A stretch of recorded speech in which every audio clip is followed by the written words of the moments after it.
Hello, folks. Again, just a reminder, if you're here live, you can ask questions. And specifically, you can put them in the Q&A box. And then also, if you want to just chat us things, you can chat us things too. But Holly Bell and myself, Sam O'Brien, we're here again to say hello and to greet you on this fine Tuesday evening. I believe it's the last Tuesday of October, 2020.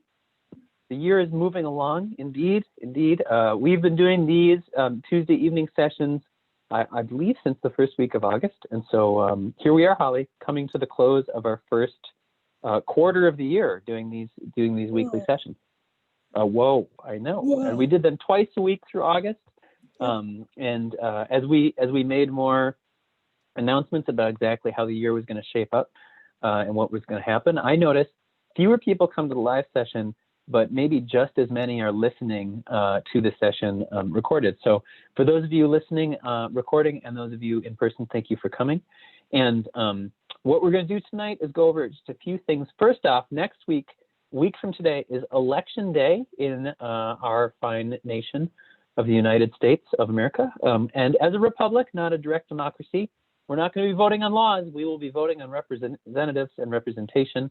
And so in order to honor that and make sure Holly and I are doing what we need to do that day, we're going to take the night off of this update. So you all should be, listening to other things. And so those of you who will miss us, we will, however, be back, I believe, on November 10th, for this kind of update and to share things about school operations.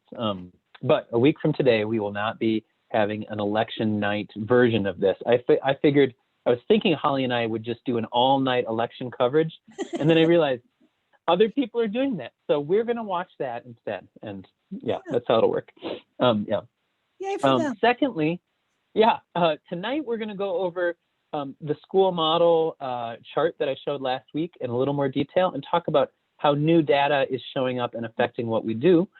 Secondly, I'm going to go over the thermometer for emergency preparedness that I showed, and a little more of the detail of how we would apply that and how it might apply to our lives now and in the next month and in the next 10 months.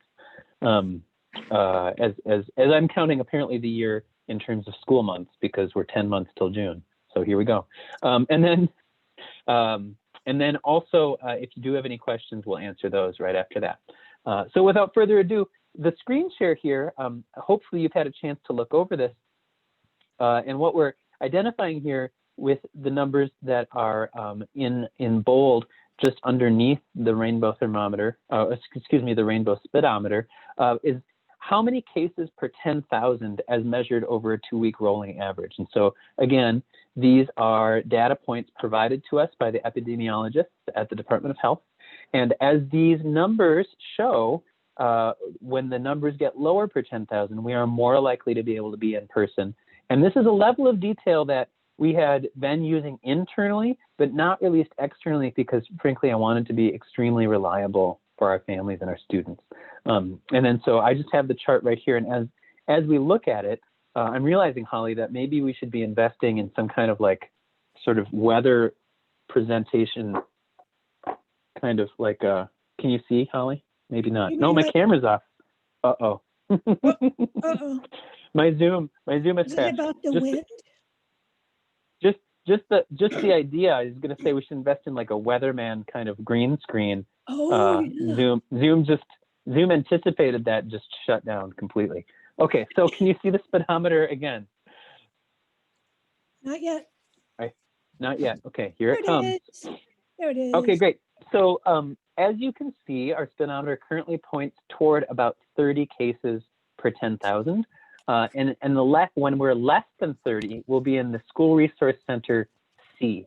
And then I'll explain in a moment what these different letters mean in more detail in case you didn't see last week. But as cases go up, which they are currently going up, we will have to adjust our models. And so if we're above 30 cases, but below 40, we'd be in School Resource Model B, which is actually what we're in right now, because Anoka, Hennepin, and Washington counties just on Thursday last week reported case numbers above 30 per 10,000 as a 2-week average.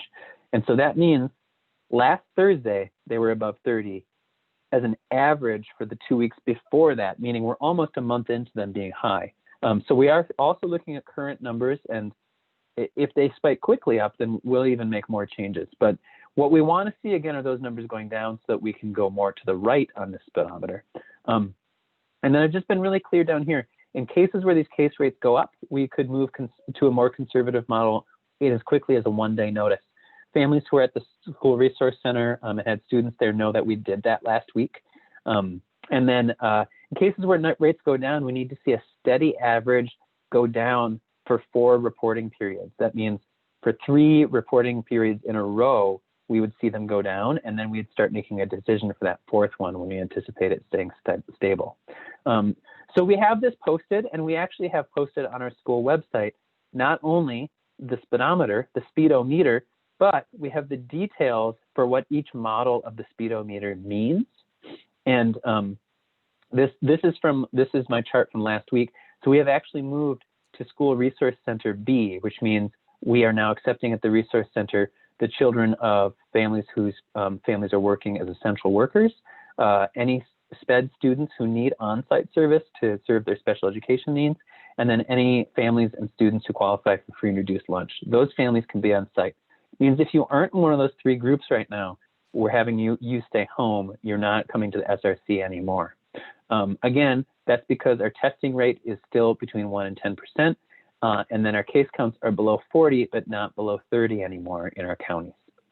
And so you can follow along. And so if case counts go up even above 40, you will see us go into SRCA, which just means that we'd only take essential worker students, and then students who qualify for SPED service on site. FRL families would start to stay home. And then if we even go above 50 cases per 10,000, we would only be providing care on site for children of essential workers who need it, but really we want everyone to stay home.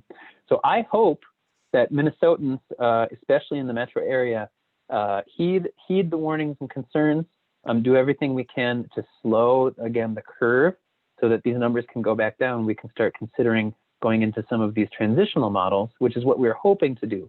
So any of these combination models, I want folks to notice, I guess, correspond to the orange section of the speedometer up here, meaning cases would be generally between 10 and 15 per 10,000.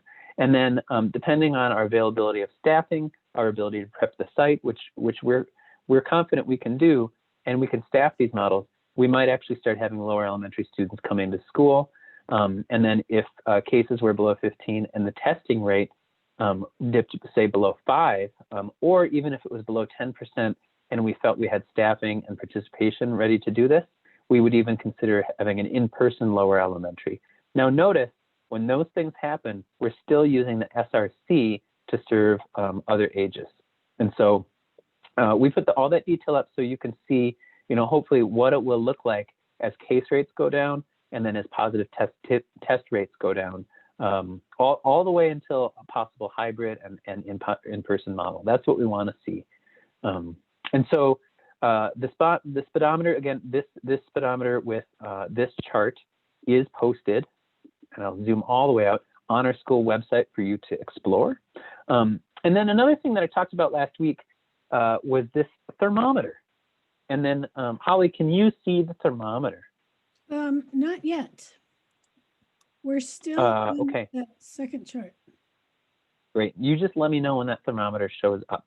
And what I'm going to do is, great, thank you. And then your cat can keep an eye on it too. Yeah. I love it. So specifically, I want to just give a preface to this emergency preparedness, especially where we are living and in the times we are living. For me, has a lot to do with anticipating what could happen and really thinking, let's be prepared for the worst case scenarios. And then, of course, we will hope for the best case scenarios. So my hope for this week, next week, and all of November. Great. Oh, wonderful. My hope for this week, next week, and all of November is that the best case scenario is that we have a federal election process that carries out, reflects our democracy, that we can all then anticipate that we likely won't know an outcome from that federal election for, say, the presidential outcome. And then, frankly, even in many states for the Senate representation or congressional representation, we won't know the outcome right away. because of the pandemic and its effect on how to count votes. And then I would be prepared, if I were you as an adult, and if I were you and a student, to ask questions and wonder, and frankly, to wonder aloud about, what works about this system, where we might disagree, and then in our disagreement, we'll find a solution by voting to have people represent us, and then also by possibly considering how to talk to people we disagree with, and then how to include them again in our vision of what our nation, our neighborhood, our school community, our livelihood might be in this country. And so I attached a Gwendolyn Brooks poem to my head of school letter last Thursday. And specifically, that poem speaks about how we are each other's business, and we are each other's way of being in the world. And so our relationships with each other are really the important thing. I think it's difficult, especially at this time and place, to maybe not get so distracted by the outcome of election that we maybe forget as adults and possibly as students to create a space in which we can still disagree with each other and create a nation that is built on finding ways to move forward, even if we might disagree on things. In any case, why this thermometer and why am I giving this preface? Well, specifically, I know, and this is something that we'll be saying to students both now and next week, is that some Americans, and then I would chime in, many people in the entire globe are very concerned right now about the outcome of this coming election, and many people might even be scared. We have a pandemic that we're experiencing, and we've also experienced over this past year, I think, really important public conversations, demonstrations, frustrations about racial injustice in this country. And so many people, when we don't know how the election could turn out, might be nervous that something's not going right. And it might be a long time before we know the results. But what would be important is that people on both sides, say, of an issue might be really angry, and we might have, say, protests and demonstrations. The last time those things happened in our cities, they may have caused memories for you or for your family or for you as a student that were difficult. And thinking about what we might do right now to take care of ourselves and each other and how we talk about that is something that's worth doing. And so this thermometer is one of the ways, just to give people an idea of how we might be thinking as a school about preparing for not just an election that might garner some protests or might garner people really speaking up for what they believe in, but also just seeing how the school is prepared to operate and hold our community together in many scenarios. So now that you can see the thermometer, as Holly might say it, I'm just going to zoom in a little bit and identify for folks. Oh, there we go. Holly, can you see as I move it around, or is it a little choppy? It is still at the first visual, so the whole thing. Oh, okay. Now we're moving. Not zoomed in yet. Oh, great. Oh, good. It's just a little delay. So I'm just going to open and show that the thermometer shows what the school might look like when there's no emergency, no pandemic, nothing interrupting what's called civil infrastructure.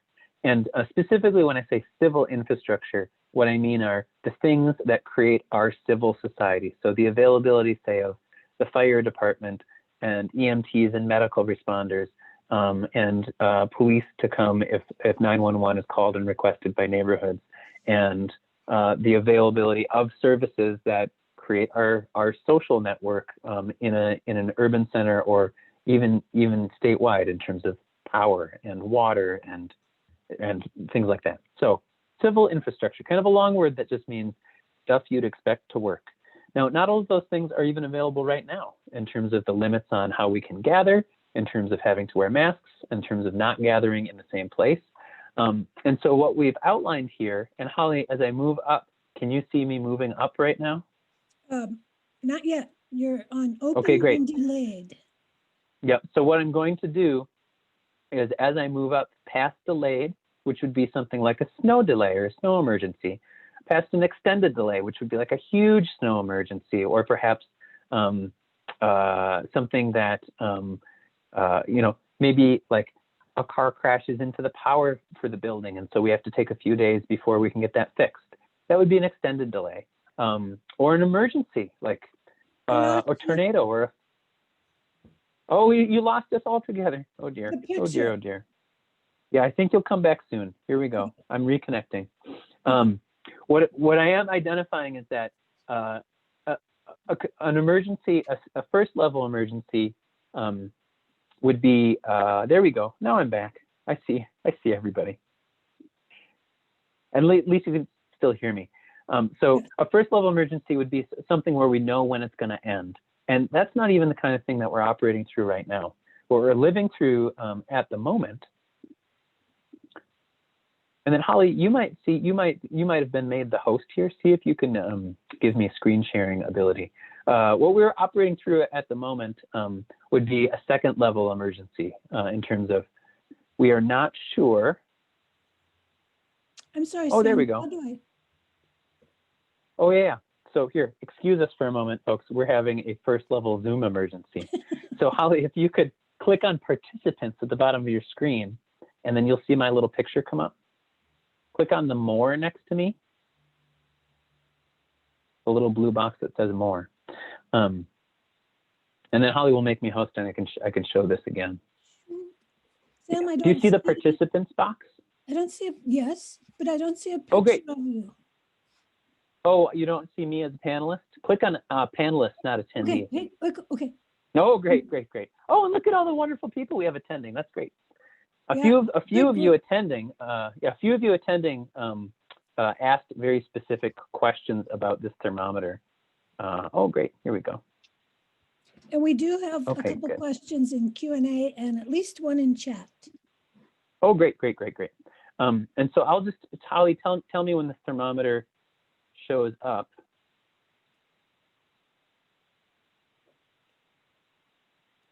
Can you see it? There it is. Yep, there it is. Okay, good. And can you see emergency 2, 3, and cancel school? I can see emergency 1 and 2 and most of 3. Okay, well, here it comes.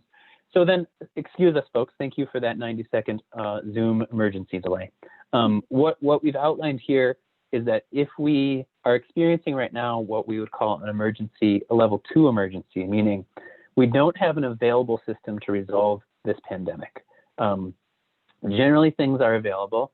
We have an emergent strategy, but we don't have a timeline for when the problem will be solved and when we would go back to, say, our routines that happened pre-pandemic. And because of that, we are really doing an ongoing needs assessment for how to operate the school. And then we're trying new things as we go in this pandemic to see what works. So just like I talked at the early start of this conversation today, that we're looking at possible ways that we might bring our youngest students on campus. We're also looking at new data that's coming out over the past 60 days in nations that have opened their elementary schools, and whether or not the opening of elementary schools causes the spread of this virus or not, and if there's new science or new data that we can use to best operate our school. In any case, that is an emergent characteristic, meaning we don't know when this will end. In a lower level emergency where some things are very disrupted, but we knew exactly what to do, how to fix it, and when it would end, we'd put out a calendar, we'd all work together, and we would know how we would get through this problem together. Right now, we're in the fog, or frankly, in the dark. And what we're doing is really trying to figure out how to get through this all without knowing exactly when it will be resolved or how. So that's us operating school right now. And you notice we're at the 5th of 7 levels of emergency, right? Open is 1, snow delay, extended snow delay, something bad. Oh, Holly, I disappeared again. In any case, I'll just keep talking, and then when we come back, I won't share my screen. Something's going on actually with my computer, not my internet connection, which is why you can still hear me. So I'll get my computer fixed for 2 weeks from now, folks. But I want to identify that what might happen if school or society is even more disrupted is that we would look to change the way we take attendance, the way we engage in grades and grading, and the way that we are available both with formal assignments and other ways to engage our students, specifically providing times for social connection in a third level emergency, and likely then pausing on academic assignments and pausing on academic requirements. And then when that higher level of emergency would be resolved, then we resume the kind of academics we're doing right now. There is a possibility, and we encountered, I think, something close to this last year, where if there was a disruption to civil infrastructure that caused us to have to consider whether or not we could operate school, then you could suspect that we would call something of an emergency school cancellation day, in which no staff would be hosting any Zoom meetings. We wouldn't have any on-site services. We'd ask everyone to stay home to make sure they took care of themselves, so we could start making sure we were ready to run school again. And so just as we enter, another phase of this pandemic, as we anticipate a federal election next week, what we hope for, what we look forward to, is that our republic works, and that our systems work, and that we keep getting to operate the way we are operating. But just to know that we are anticipating if in fact there is a higher level of emergency or crisis, then we want to be prepared. And so that graphic I shared, you can look at last week also, if you want to see more of it. And I think my video is about to be reconnected. And so not to, yay. So not to cause alarm for anyone, and especially not to cause alarm for any students watching, but we are living during a time that will be talked about right now at this moment. And very specifically, the way that we prepared to go through this time, I think just requires a little bit more transparency about emergency preparedness than maybe has in the past. Okay, so I believe, Holly, you can see my face and you can hear my voice, but it's in two different versions. Okay, great. Oh, good. Well, I'm glad. Yeah, me too. Continue. Okay, great. So then, having shared that information, it is posted on our school website. And then I guess what I will say is we'll answer some questions now. Holly, you'll have to help me out, I think, with the Q&A, because I cannot actually see it or the chat yet. But okay. But I'm ready to answer some questions. You're ready.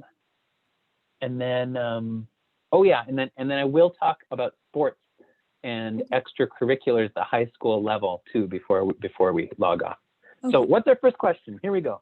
Dave is asking, if we go to distance learning, quote unquote, will the school shut down? That is, will the building be closed? And he's asking for a friend.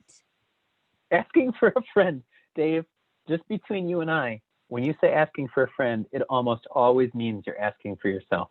But I really think, I trust that you are asking for a friend. And so in any case, Dave, I'll say this. If we go to, quote, distance learning, and I'm reticent to share my screen again because I think it'll make my computer shut down, but I'm just gonna try it. Okay. Let's see. Okay, let's just see. Let's see if I share my desktop, if that will help. Holly, can you see a computer screen? Not yet. Okay, well, let's see. We'll see if it works. So Dave, I'm showing a speedometer, and if we went to distance learning, we would only be providing on-site childcare for essential worker families who needed it for their students. And that is actually by state mandate that schools have to provide that. And so true distance learning would be only those required by the state on-site would be on-site. It would be many, many fewer than are currently on-site. And so you can see that all the way to the left of the screen, I think, if you can see my screen. Holly, can you see my screen? See it. Yay. Oh, yes. Oh, yay. Okay, great. And so again, on our school website, though, is the chart that explains that. And here, Holly, can you see a close-up version of what distance learning looks like? Not very close. Okay, here it comes. But if you go on our school website, Dave, and everyone else, you can scroll down and see the details of each of these models that correlate to the speedometer. One thing that I didn't yet, though, go over are the public health numbers. And so, Holly, can you see my public health chart? I'm sorry, we just lost your screen. Oh, geez. Okay. Well, in any case, here, Holly, I'm going to have you screen share. Okay. Okay, folks. And I'm not gonna do any kind of public review, folks, right now of my of the computer brand that I'm using, but it's been a tough day. So Holly, if you could open that document and screen share it, that would be great. But the numbers in every county are going up, and so I do anticipate that we're entering at least a 4-week phase of more conservative model than we had last week. So last week we were welcoming anyone who wanted to come into our school resource center in, and then we saw those case numbers go up in the counties, and so because of that, we made sure that we were following our models, and so we emailed all the families at the school resource center and said on Friday morning and said that for Monday, yesterday, if we were to come in, you would have to qualify as an essential worker. You'd have to have a SPED or individual plan that requires you to come onto campus for your learning, or you'd have to qualify as a free and reduced lunch student. And if we see cases again go above 40, then we'll ask all students who are only there qualifying as free and reduced lunch students. We'll ask all those students to stay home. So Holly, how's that screen share going? What do you think? It's not going very well. Okay, there just must be something zoomy about this. It must be something zoomy. Yeah. Let me try. That's okay. So in any case, Dave, there's your answer. Tell your friends. If we go to true distance learning, essential worker students would still be on site and welcome. It'll just be many fewer than are on there right now. Yep, that's what I'll say. And then there was a question, how you can prep the next question maybe. There was a question from a parent about what about sports and extracurricular activities, especially at the high school level? And specifically, what about, I think, so girls and boys basketball is starting, girls volleyball is underway, and then we have several other activities at Great River School underway. Specifically, anything that we're doing that is outdoors, we will continue to do. So for instance, tomorrow, the all ninth years are invited to come on site on the school campus. We will be outside the whole time. I will be there. So will all the ninth year advisories, and advisories are gathering to meet each other face to face in the wonderful winter wonderland that we have. But we'll be outside. And so even though there's rising case numbers, we're very confident that the way we're going to gather does not pose any kind of risk to anyone. However, for things like basketball and things like volleyball, when cases are above 30 per 10,000, then we're not having any competitions with other schools, not having any scrimmages or games against other school communities. We're only staying within our team in groups of 25 or less. If case rates went above 40, we would pause all practices at that point also. So currently we're above 30, which means we are looking to postpone and reschedule all competitions that were scheduled to other schools. And then things like robotics and other extracurricular activities that happen on campus, we're working to make sure that we adhere to all recommendations, and either we're meeting outside, or again with robotics, I think if we go above, say, 40 cases per 10,000, we're again going to look at ways that we change so that those meetings are only done by Zoom. And I'm going to be meeting with those coaches later this week to talk about that.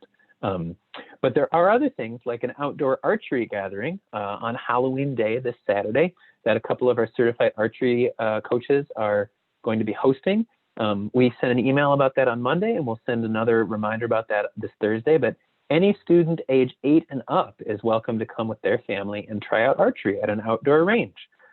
Super fun, and again, super safe because of the outdoors, because the sunshine and the weather, making it much harder to transmit a virus, and then our confidence in staying 6 feet away from each other, and then still having activity. So if you've got ideas for activities or ways that you think we can build community, you should speak up and let us know if we can help you plan those things.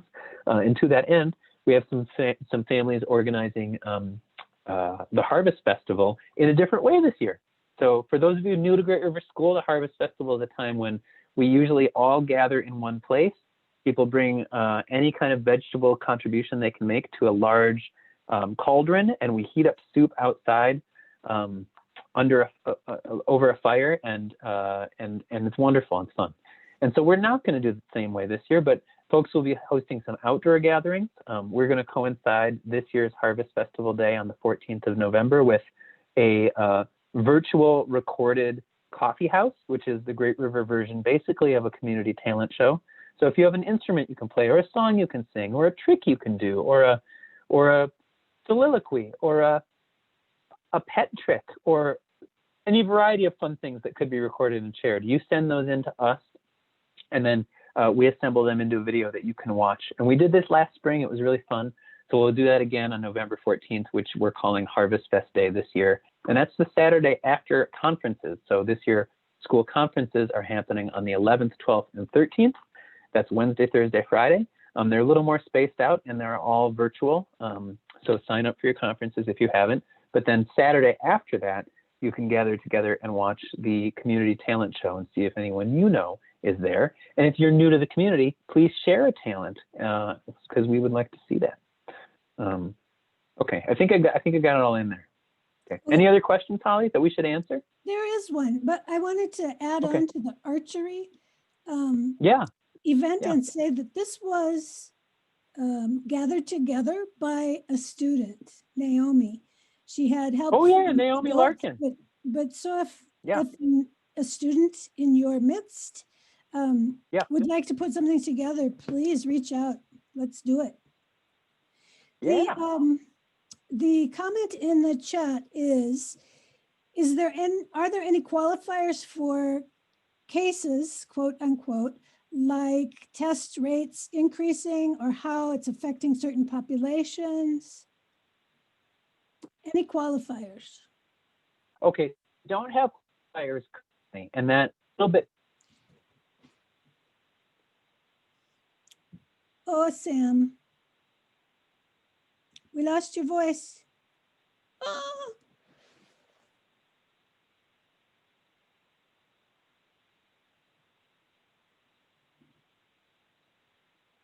I know you're trying to talk, but we can't hear you.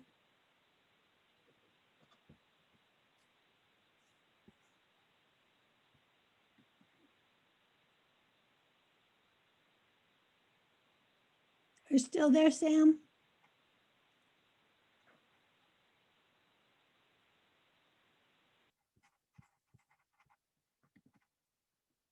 Oh, no, it's not, Dave. It's not on me. Sam is back. Yay! Okay, we'll try it one more time. Can you hear me, Holly? Can you hear me? I can hear you, Sam. Yes. Thank you for coming back. I hope you can. Okay, great. So, wow, folks, thanks for sticking with me. So we don't have a reliable qualifier to be looking at, say, just case rates in our community and trying to do that. Because frankly, we don't have the reliable enough and widespread enough available testing to have many people tested regularly. And so we have to go with the county health data right now. And I'm not a public health expert. I'm not an elected official. I have a public role here to say, we can go more in person at school when we can do the kind of things that I think is implied in this question, which is, what about qualifiers to these case rates? Because not everyone in the county comes to school. What we need to know is who in a school community is exposed, has been recently tested. And so when it is free or inexpensive enough that you could get tested, say, every couple days, because that's how often we would be around an exposed person at school, then we could be going to school more in person. But at this point, we don't have reliable qualifiers, so we have to just use the county case data and identify them. So, but we are working on it, especially with our youngest learners. So grades 1, 2, and 3, we're talking with some of our staff, and then we're looking for some research that's actually been supplied by the Department of Health to see if and how we can make sure that we keep our staff and families just as safe as possible, and possibly look into adjusting those rates just for the youngest students.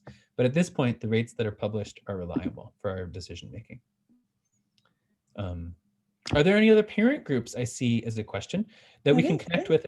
Upper L parent, we had a class meeting, and now I would love to hook up with adults in the community more. So if you are willing to say, host an upper elementary meetup. Right now we have a lower elementary meetup that happens every Wednesday, and that is, I believe, at 8:30 p.m. And then we have an upper adolescent meetup actually happening also now on Wednesday. I believe that's at 7 p.m. That's tomorrow night. If you're an upper elementary parent and you're up for hosting, then we would love for you to step forward, and I can supply you with an outline and a way to do that. So please, please, please let us know. And I'll even reach out to this person who volunteered saying they might want an upper L parent meetup. It's less intimidating than it might sound, because really it's parents talking to each other. So great. And it's okay to be a newbie at it too. Okay, well, Holly, we got through the questions. I got through my checklist. Anything else we should say? I think you've said it all, except I'm sorry for And then not some. being able to share my screen. I get stuck in the Oh, privacy setting. Oh, right. Well, you know, I have a suspicion. This is my like 7th Zoom meeting of the day. I have a suspicion that You I've must be worn out exhausted. my Zoom inside my own computer. But what I can just try to do. Oh yeah, I think I could do that. What I can try to do is I can share the talking points just as a closer. Okay. So, folks, let's see.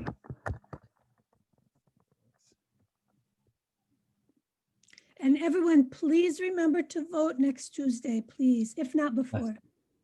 Well, I voted already. You could vote right now. I have to do it at my neighborhood voting place. It's a tradition. Okay. That's up to you. I believe there are early polling stations though open. Is that true, Holly? I think that's true, yes. Okay. But your station is not open early polling? My station is not open early polling, I don't think, but also my station is located very close to my house. And so I usually just walk in and vote, and people know me. So it's like, hi, Holly, you're here to vote. But this time, after I vote, I'm going to say, woo, before I walk out. That's great. Holly, can you see the case numbers? I can. They're kind of small, but I can see them. Oh, they're still small. Okay. Well, I made them as big as I could make them. So hopefully they'll get bigger in a moment. But I want to just identify as a closer, folks, that again, what we're looking at is the percent test positive by county. And then we're also looking at the COVID case rate per 10,000 people. And these are updated on a daily rate by the Department of Health. If you just go to the Department of Health website, Minnesota Department of Health. What we're using though is the case rates released every head in terms of the reporting dates of these dates. So this coming October 29th, I believe, is this Thursday. Is that correct, Holly? So the 29th, we'll have case rates that we can look at, but I suspect that many more counties will be up above 30 in these dark red colors that you can see in our table. Did the table get bigger yet, Holly? I know it's the same size, but we can see it. Oh, okay. So again, we're above 5% now in terms of positivity rate for every test in every county. Again, because of daily numbers that I'm seeing come out, I suspect that to be a little bit higher on the 29th. And then again, for the, I believe it'll be 10.3 through 10.17 numbers that we'll see as case rates per 10,000. We expect those county rates to be up. So when we see them down, like the way they were, say, August 23rd through September 12th, and holding in those low regions, we would want to see that for 3 or 4 weeks in a row, and then we would start coming back more and more in person. Until we see that, though, we'll continue with our distance learning and working with families to make sure that we work well together, folks. So we've talked about a lot today. If you're just tuning in now, or if you've struggled through listening to this podcast version, we shared the speedometer that shows the school models. That's published, and then you can scroll down and find it. It's I think the 5th or 6th item down. And then we also shared some information about school emergency preparedness and showed a graphic. And so you go back and look through those things. And if you have any questions, please ask us. And then it sounds like we've got an upper L parent willing to host an upper L parent night. So I'm going to connect that upper L parent with the lower L parent who's been hosting, and they can share some wisdom, and then we can get some more times to connect with each other. And then everybody share a talent for the November 14th Harvest Fest talent show known as Coffee House. And then consider participating either virtually or at a distant in-person meetup with the Harvest Fest on the 14th. So thanks, everybody. Thanks for being around. Bye, Holly. I like your hat. Bye, Sam. Thanks, Dave, for Bye, being bye, everybody who's accommodating. been watching. Yeah, thank you. Bye.